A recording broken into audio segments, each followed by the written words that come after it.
So today we are joined by a remarkable guest, a wonderful speaker, a wonderful researcher, outstanding academician as well, Gerry O'Sullivan from Ireland. So it's once again a possibility and opportunity and a great pleasure for RESO platform to have you, ma'am. And you joined us from Ireland. Thanks a lot for that. So we are going to cover a wonderful topic today. It's certainly a very, very important topic.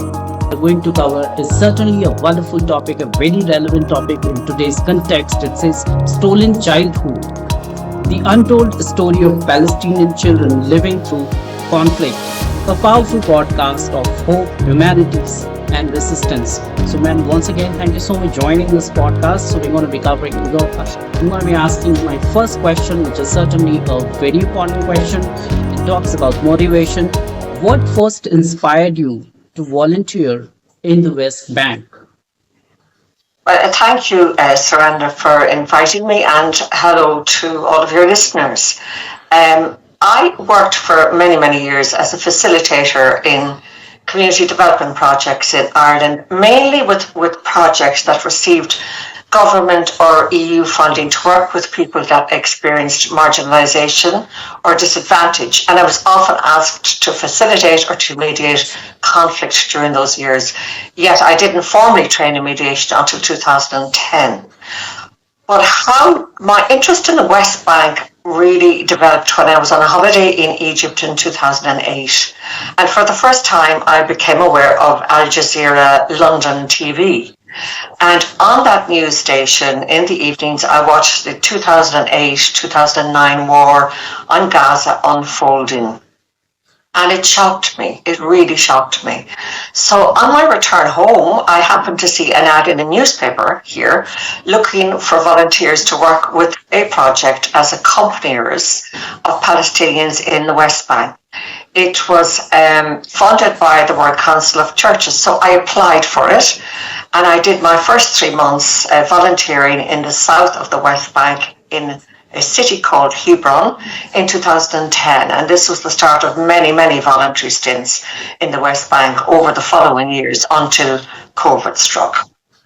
So during that first stint, Surrender, in the West Bank, I became aware of children aged between 12 and 18 who were being picked up off the streets, taken to police stations in military jeeps, interrogated and transferred directly to prison before any trial whatsoever.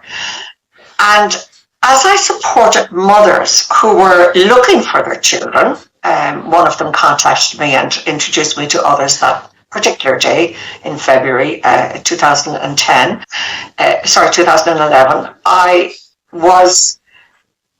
I began to learn that there was a very prohibitive system around the arrests of children. It was very difficult to find out where they were, what prison they were they in a police station.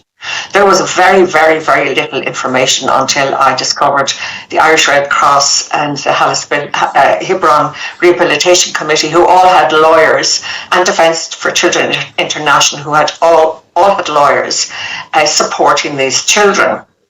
So this started a long journey of trying to understand the system, whereby between 500 and 700 Palestinian children are arrested and detained and imprisoned every single year.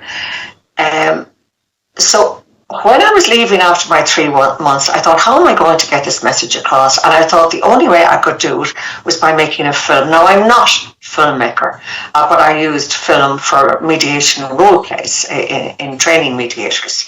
And that was the extent of my experience. But I thought it was probably the only way to do it. So I returned to Hebron about 8 months later. And on my days off, I interviewed and I filmed the children I had known that were arrested. The film, if anyone is interested, is on my website. I think you have the address up. It's o'sullivansolutions.ie, Surrender. And if they scroll to the bottom on the footer, they will find this particular film. Yeah.